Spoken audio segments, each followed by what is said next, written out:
তো আপুনি যদি অৰুণোদয় বন্ধ কৰি দিয়ে আপোনাৰ উৰুৱাই লৈ যাব আপোনাৰ যদি সাহস আছে এবাৰ অৰুণোদয় বন্ধ কৰি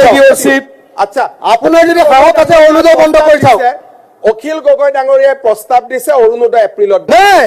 মই হ'ব কি কৈছে কি কৈছে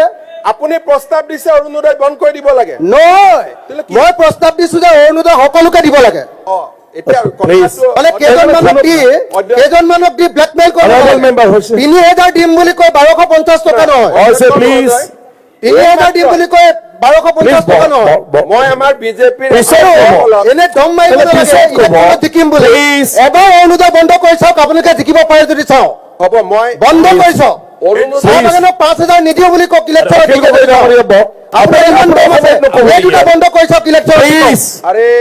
আপুনি বুজিয়ে পালে নেকি আমি জিকি হাউচটো চলিবলৈ দিয়া ভালদৰে তাৰ মানে অলপ আগতে আপুনি সবে নিজৰ নিজৰ কথা ৰাখিব পাৰিব ইয়াতো ভিডিঅ' হয়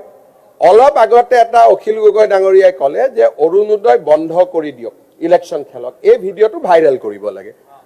প্ৰথম কথা দ্বিতীয় কথা মানুহে কেনে এনে নুজুজিব না আপুনি মিছা কথা এটা কৈ দিলে কেনেকে হ'ব কৈ দিলে কেনেকে হ'ব সত্য কথা এটা কৈ দিলে কেনেকে আকৌ ভয় কিয় খাইছে এই ব্লেকমেইলটো আপুনি কিয় কৰে ভয় আৰে সদায় মানুহক আপুনি এনেকে ব্লেকমেইল কিয় কৰে ৰ'ব যিটো কোৱা নাই সেইটো কেলে কওঁ বুলি কয় মই কৈছো আপুনি কৈছে অখিল গগৈ উৰুৱাই নিব মই কৈছো আপোনাক তাতকে জোৰেৰে উৰুৱাই লৈ যাব অসমৰ মানুহে আচ্ছা ভিডিঅ'টো আপুনি পইচা দিয়ে ভোট ল'ব পাৰিব প্লিজ আৰে আপুনি মই ক'লো নহয় অধ্যক্ষ মহোদয়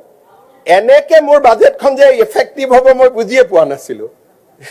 মই ধন্যবাদ জনাইছো দেৱব্ৰত শইকীয়া অখিল গগৈ ডাঙৰীয়াক যে গাটো অলপ অলপ পুৰিছে ধন্যবাদ থেংক ইউ